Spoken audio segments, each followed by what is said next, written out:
The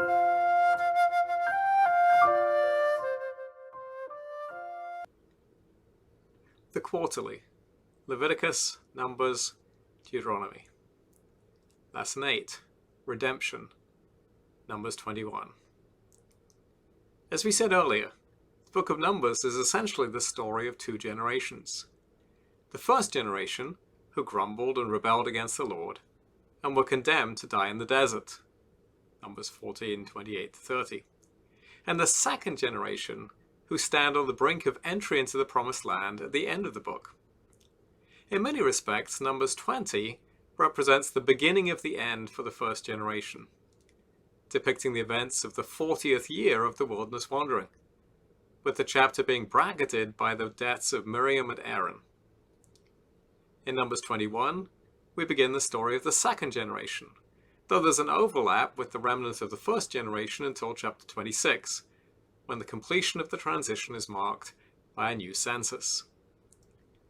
If the previous chapter, Numbers 20, is bracketed by death, this chapter is bracketed by victory, including the first victory over the supposedly invincible inhabitants of the land. The Canaanites initiated the conflict, attacking the Israelites and capturing some of them, Numbers 21:1. Now, in the past, this kind of reverse at the hands of their enemies could easily have been enough to send Israel into a catastrophic tailspin of despair and grumbling. But the new generation took the challenge in their stride. They inquired of the Lord, and they vowed that if the Lord gave them success, they would devote any Canaanite cities they captured to destruction, verse 2. The Lord gave them the victory, and they obediently fulfilled the terms of their vow, completely destroying the Canaanites and their towns. This victory was thus a kind of first fruits of the conquest of the Promised Land, a paradigm example of how to take on and defeat the Lord's enemies through trust in Him.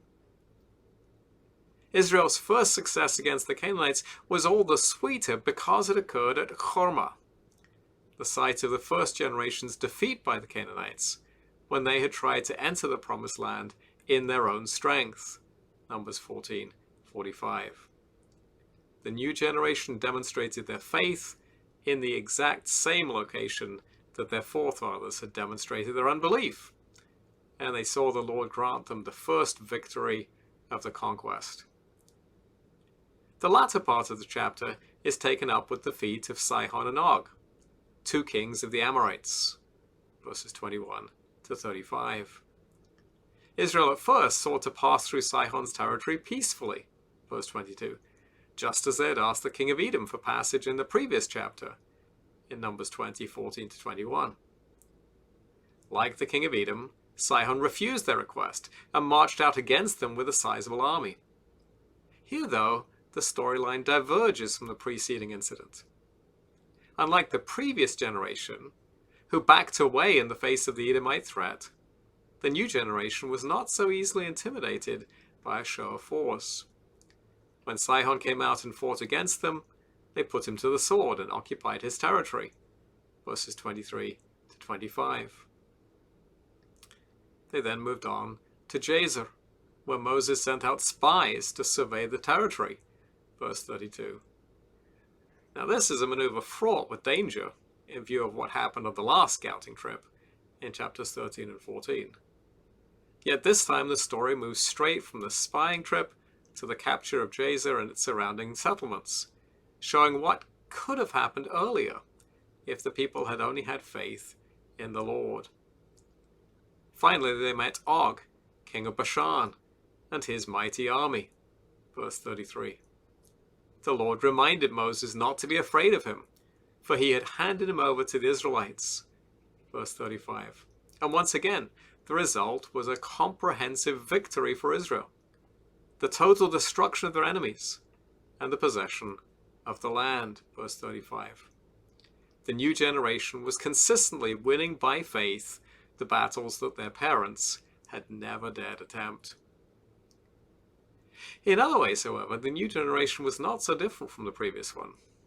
Having defeated the Canaanites, the Israelites headed south once again to go around the territory of Edom, back towards the Red Sea, verse 4. It must have felt as if they were going in circles, and the new generation swiftly fell to grumbling against God and Moses, suggesting that they brought Israel into the wilderness to die there. Chapter 21 verse 5, we could compare chapter 14 verse 3, chapter 16 verse 13, or chapter 20 verse 5. The Israelites complained again about the lack of food and the boring manna. 21:5, compare chapter 11 verse 6, as well as the lack of water. Compare chapter 20 verse 5. The more things change, the more they stay the same. As was the case for the previous generation, the aftermath of this new wave of grumbling was a new act of judgment by the Lord, this time in the shape of fiery serpents whose bite was fatal. Verse 6. And Moses once again interceded for the people, and in response to his intercession, the Lord commanded Moses to make a bronze serpent and lift it up on a standard, so that anyone who'd been bitten could look at the serpent and be healed. Verse 8. Now, the significance of the bronze serpent would, I think, have been transparent to the Israelites who had just emerged from Egypt. Snakes were symbols of power and sovereignty in ancient Egypt, as the cobra on Pharaoh's crown demonstrated. Having been freed from Pharaoh, did they really want to be subject to the power of a serpent all over again?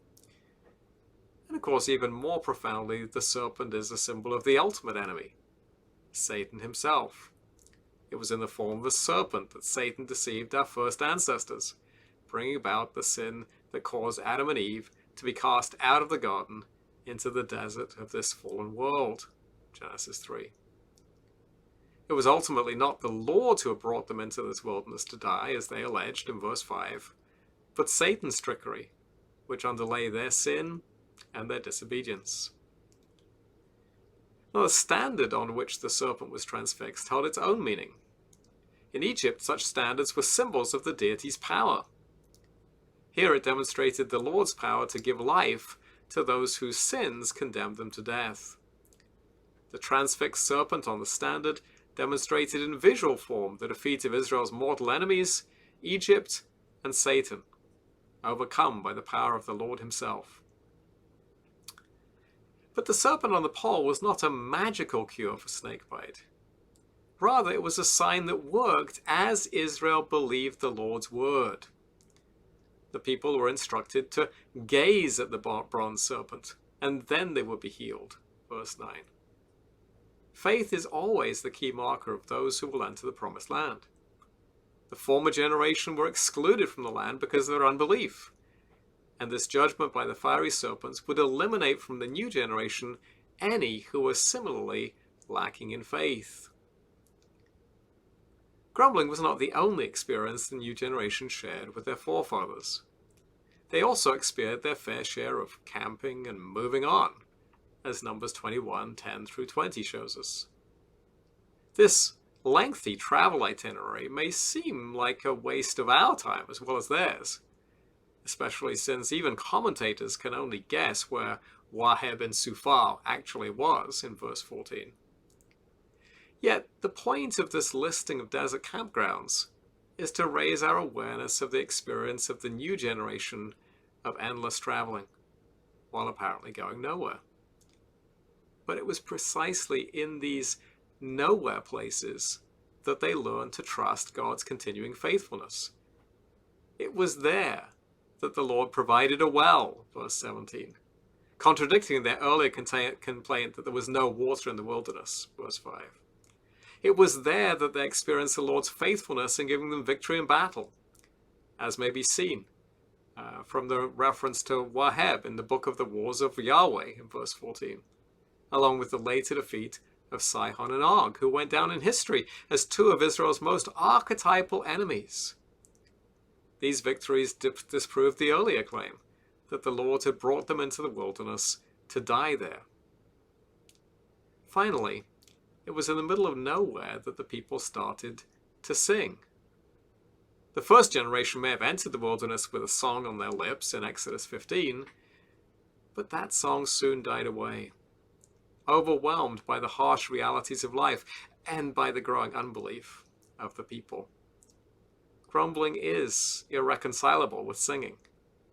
Grumbling feels sorry for itself, while singing delights in what God has given and what God has promised. It's therefore not coincidental that with the rise of the new generation and their healing from their sin, we see a new burst of song as the outward expression of their faith. By singing, Israel was confessing that their life was not merely an endless cycle of one desert campground followed by another desert campground, as it must sometimes have appeared to be. Rather, as they sang, they proclaimed the faithfulness of their God in providing provision along the way, and their faith that their God could be trusted to give them the ultimate victory. Application questions. How does this story of two generations, one unbelieving and the next believing, address us as Christians? 2. Why is grumbling such a serious sin for God's people? 3.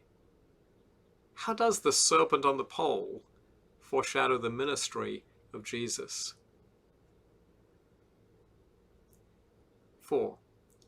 Why is singing an important barometer of our faith?